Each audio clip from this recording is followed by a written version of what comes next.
Recording start in 5, 4, 3, 2, 1. Start.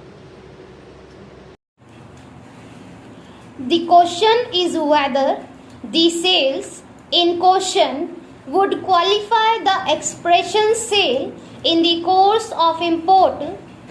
The phrase sale in the course of import would constitute three essential features.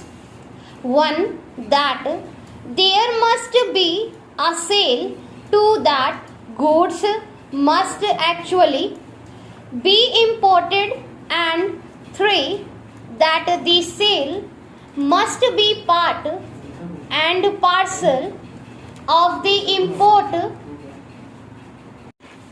The factual matrix in the present case clearly depict that the sales in question would not cause import of the stated goods.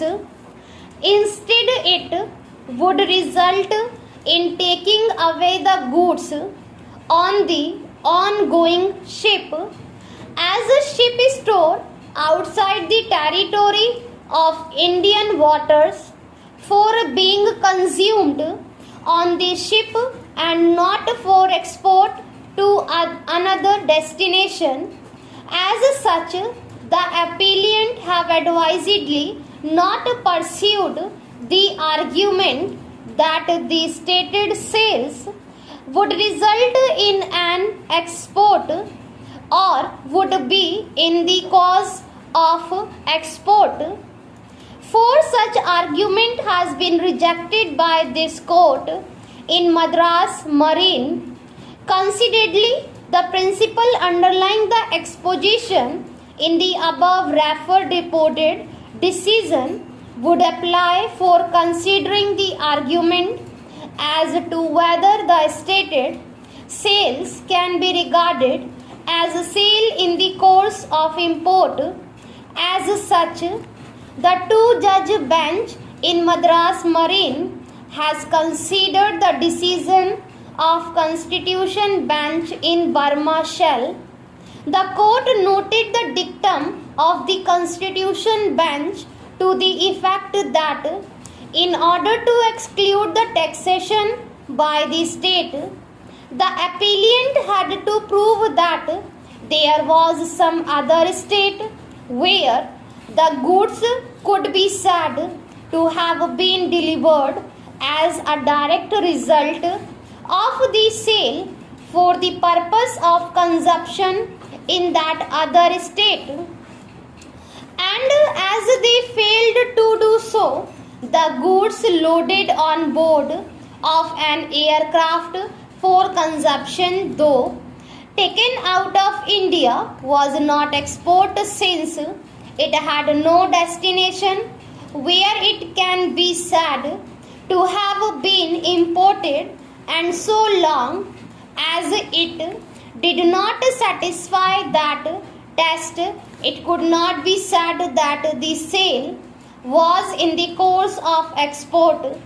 Besides noticing this dictum of the Constitution Bench, the court also advertised to the decision in state of Kerala vs. Cochin Coal Company Limited, wherein it was held that the concept of export in Article 286 of the Constitution postulates the existence of two termini as those between which the goods were intended to move, not a mere movement of goods out of the country.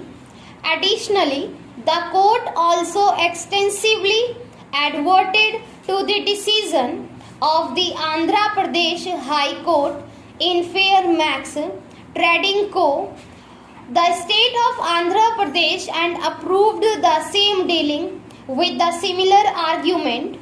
The court also approved the decision of the Madras High Court. The Farmex Trading Co., the state of Tamil Nadu, the court in paragraphs 19 to 21 and 25 to 28 observed as the correct position so far as the fact of the present case are concerned, in our opinion, has been led in the decision of Burma Shell Oil Storage and Distributing Co.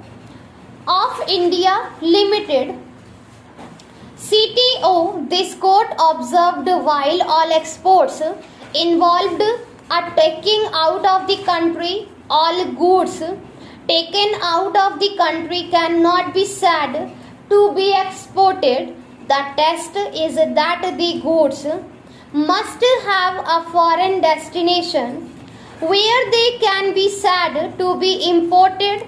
It matters not that there is no valuable consideration from the receiver at the destination, and if the goods are exported and there is a sale or purchase in the course of that export and the sale or purchase occasions the export to a foreign destination, the exemption is earned purchases made by of goods in the course of export to foreign countries to alleviate distress. There may still be exempted even though the sending of the goods was not a commercial venture but a charitable one. The crucial fact is the sending of the goods to a foreign destination where they would be received as import.